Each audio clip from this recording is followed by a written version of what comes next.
and welcome to the original Crypto Kids Weekly News Wrap-Up for the week ending February 10th, 2018. For our top story, we head to Washington, D.C. and the Senate Intelligence Committee hearing, where the head of the CFTC and the SEC were called in front of the Senate Financial Oversight Committee on Tuesday morning. Things went pretty well, as they appeared ready to embrace the world of cryptocurrencies, suggesting they all regulate slowly and not get in the way of the forthcoming technology. Perhaps the best thing to come out of this meeting was this quote from the chairman of the Commodity Futures Trading Commission, CFTC, Christopher Giancarlo, who said, "We owe it to this new generation to respect their enthusiasm for virtual currencies with a thoughtful and balanced response and not a dismissive one." There's another hearing scheduled for Valentine's Day, and you're sure to see many more of these moving forward as crypto and the blockchain capture increasingly more mind share. Moving on, let's take a look at what the big guy did this week. Bitcoin. Plenty of traders were weary-eyed from staring at red charts over the past few weeks, but Bitcoin is finally starting to show some stability after bouncing up a multi-month trend line just below $7,000. It's hard to call the action bullish yet, at least until it can sustain trading north of $9,000 or so. Beyond Bitcoin, there were plenty of notable developments throughout the week. NVIDIA reported their quarterly results just after the U.S. markets closed on Thursday afternoon. The company continues to print money as more and more people buy their graphics cards to mine a variety of cryptocurrencies.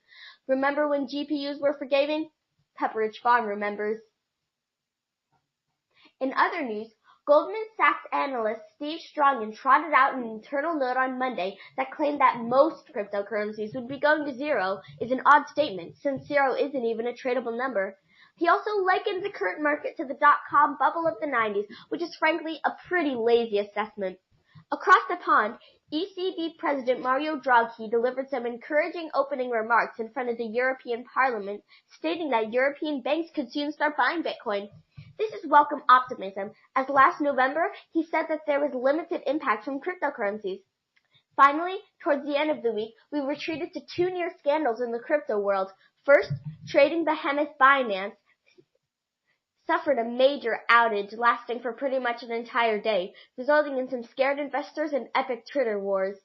Second, the also popular MyEther wallet forked in two, giving birth to MyCrypto, which came as quite a shock to pretty much everyone, including one of the original MEW founders. In both cases, top crypto influencers like John McAfee and Bitcoin Bravado went out of their way to maximize the FUD and generally make everyone nervous. And in both cases, it seems everything worked out fine in the end. To end on a positive note, this week also saw the emergence of Ethercraft, a brand new RPG build on the blockchain. It's light on features at the moment, but looks promising.